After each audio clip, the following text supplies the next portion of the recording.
નમસ્કાર દર્શક મિત્રો, આપ જોઈ રહ્યા છો Banas crime 24 news Gujarati channel. હવે જોઈએ આજના મુખ્ય સમાચાર।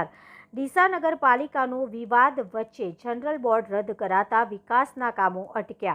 પાલિકા પ્રમુખ સંગીતાબેન દવે બોલાવેલ બોર્ડ આખરે રદ કરાયું।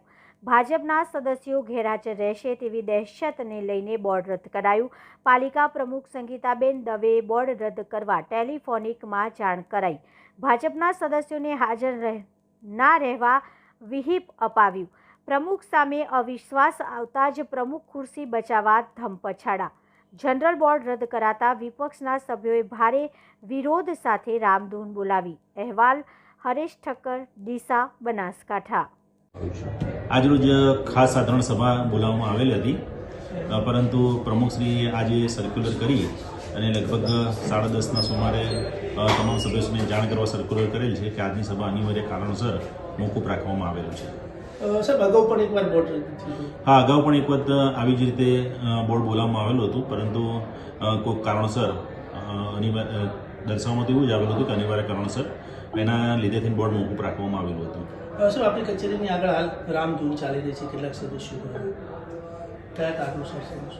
એટલે અમુક સભ્યોની માંગણી હતી કે વારંવાર આવી રીતે બોર્ડ મુલતવી રહે અને તેના કારણે કેટલાક કામો ખોરંભે ચડી જતા હોય છે, જે ના થવું જોઈએ, એને લઈ અને કેટલાક સભ્યોએ રામધૂન બોલાવેલી હતી।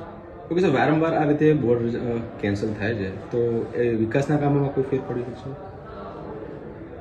વારંવાર આ રીતે બોર્ડ કેન્સલ થતું એના કારણે કેટલાક જરૂરી ઠરાવ હોય એ ઠરાવ થઈ શકતા ના હોય, એ સ્વાભાવિક છે અને તેના કારણે કેટલાક કામોમાં અસર પડી શકે છે। ડીસા નગરપાલિકાનો આ જનરલ બોર્ડ હતો। આ બોર્ડ છેલ્લા 9 મહિનાથી કોઈ બોર્ડ બોલાવવામાં નહોતું આવ્યું અને આ બોર્ડ એના માટે હતું કે વિકાસના કામો અને મંજૂરી આપવાની। સરકારની ગ્રાન્ટો કરોડો રૂપિયાની આવેલી પડી છે, એ ફાજલ ના જાય એના માટે અમે તત્પર હતા। વિકાસના કામોને મંજૂરી આપવા માટે અમે આજે આવ્યા હતા, પણ અહીંયા આવ્યા પછી અમને એવું કહેવામાં આવ્યું, નોટિસ આપવામાં આવ્યા કે ભાઈ આજનું બોર્ડ મુલતવી રાખે। કારણ માત્ર એટલું કે જે પહેલા દિવસે ઇલેક્શન થયું, આજે 4 વર્ષ થયા, 4 વર્ષમાં 27 સદસ્યો ભારતીય જનતા પાર્ટીના ચૂંટાઈને આવ્યા, પણ એ લોકો 27 એકમત નથી થતા એના ડીસાનો વિકાસ વધી રહ્યા છે। જ્યારે અમે કહીએ છીએ કે ભાઈ તમે ડીસાનો વિકાસમાં 27 સદસ્યો તમારા છે તો તમે ડીસાના વિકાસમાં સી ફાળવાનો જોઈએ, પણ એમના અંદરના સત્તાની મારામારીના અંદર એકબીજાના ગ્રુપો લડી રહ્યા છે। એ લડવાના કારણે જ્યારે આ બેનને પ્રમુખ બનાવવામાં આવ્યા એ દિવસથી એ લોકોનો વિરોધ હતો। તો જો પાર્ટીએ વિચારવું જોઈએ કે કોને પ્રમુખ બનાવવા, કોણ બધાને સાથે લઈ ચાલશે, કોણ આ ડીસા શહેરનો વિકાસ કરી શકશે, અને આ બધા જ એમના સદસ્યો 27 હોય તો પછી વિરોધ પક્ષને તો વિરોધનું કામ કરવું જોઈએ, એની જગ્યાએ અમે વિકાસનું કામની સાથે રહેવા માંગીએ છીએ।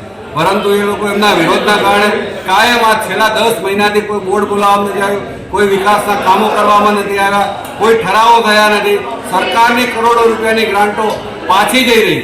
એટલે માત્ર એટલું જ કહેવાનું કે ડીસા શહેરનો વિકાસ હવે પછી કરવો હોય તો સમજવું પડશે કે જો આ ભારતીય જનતા પાર્ટીને 27 સીટો આપવા છતાંય ડીસાની ગ્રાન્ટો જો પાછી જતી હોય તો પબ્લિકે સમજવું પડશે। પબ્લિક 100% સમજી ગઈ છે, આવનારા ઇલેક્શનોમાં આ લોકોને જવાબ આપશે એવું મને ખાતરી છે। જય હિન્દ, ભારત માતા કી જય।